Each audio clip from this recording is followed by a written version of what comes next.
Yung mga ka-picture, so bumili nga pala tayo ng mic. Itong mic na to ay sobrang mura pero tignan nyo yung nangyari.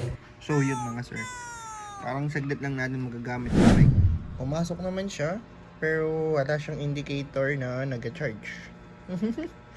Tinay natin. So magiging okay kaya to sa pagmamotovlog natin? Tara, testing natin.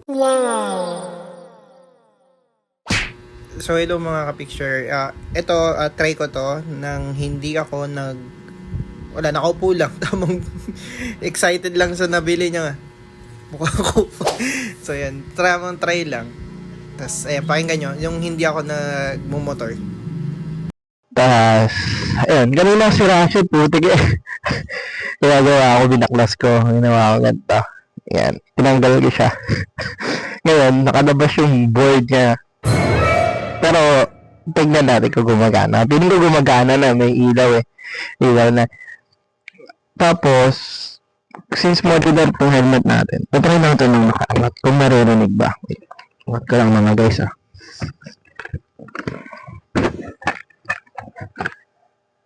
So, yan. Ano naririnig? Inangat ko na. Andito. Ito yung, unang ilan. Ito yung lap. Sana naririnig. Parang kukan! Okay, yan. Yan lamang. Tapos tatayin natin sa daan, mga sir. Para maririnig natin, no? Yan lang. So yun mga sir, parang saglit lang natin magagamit tong mic na to. Gawa ng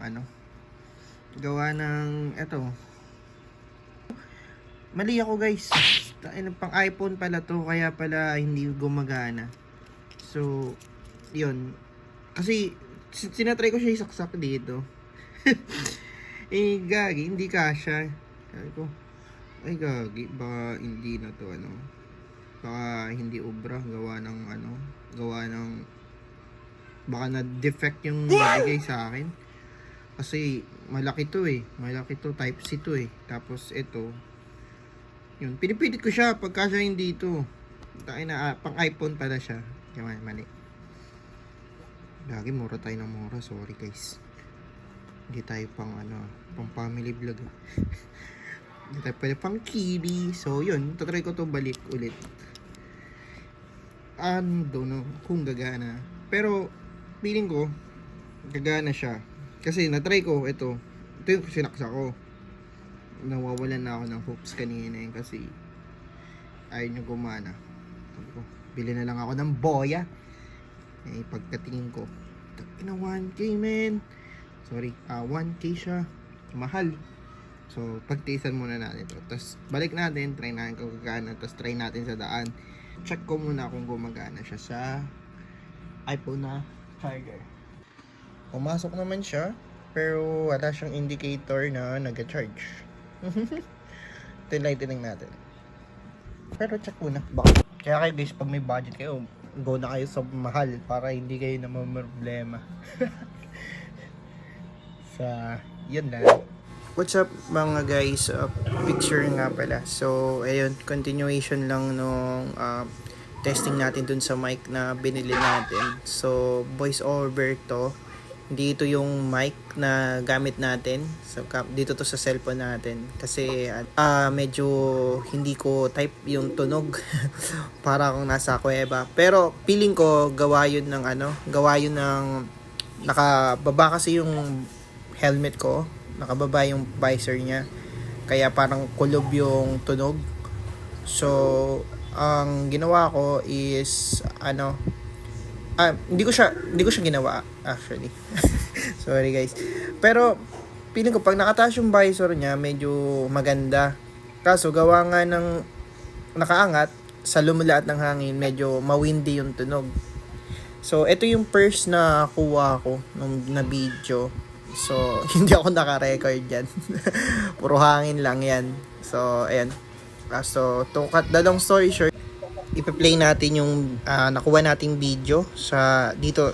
Hindi pala ito yung ito pala yung second shot ko na nakuha ko na yung, So, yun, yung na-record ko na siya, na-play ko na siya. So, ayun. Medyo sabog talaga siya. So, second try natin to guys. Kanina kasi hindi ko makala. Gawa na yung video, pero yung mic, hindi ko siya na-train kasi. Kaya pang second try natin. So yun guys, is your boy Picture. Natapos na yung testing natin dito sa mic. Sasabi lang natin dito sa mic, recommend ba natin siya or magagamit pa natin siya in the future. Recommend ko siya sa sa mga taong gipit sa budget. Like kung gusto nilang ganung klase ng mic. So approve siya, magagamit siya, pwede siya pan live, maganda siya. So kaya lang siguro hindi naging efficient sa akin yung yung mic na yon kasi gawa ng masyado siyang madikit dun sa sa helmet. Masyado malapit yung bibig ko dun sa mic, kaya siguro ganun kasabog yung nakukuha. At ayun, siguro kung ilalagay ko siya sa dito siguro at dito ko siya lalagay tas magsasalita ako, feeling ko maganda yung makukuha nun, maganda yung mapoproduce niya. Pero in my case, hindi ko na siya gagamitin, parang na-stress na ako sa kanya. Parang na-stress na ako, hindi ko na siya gagamitin.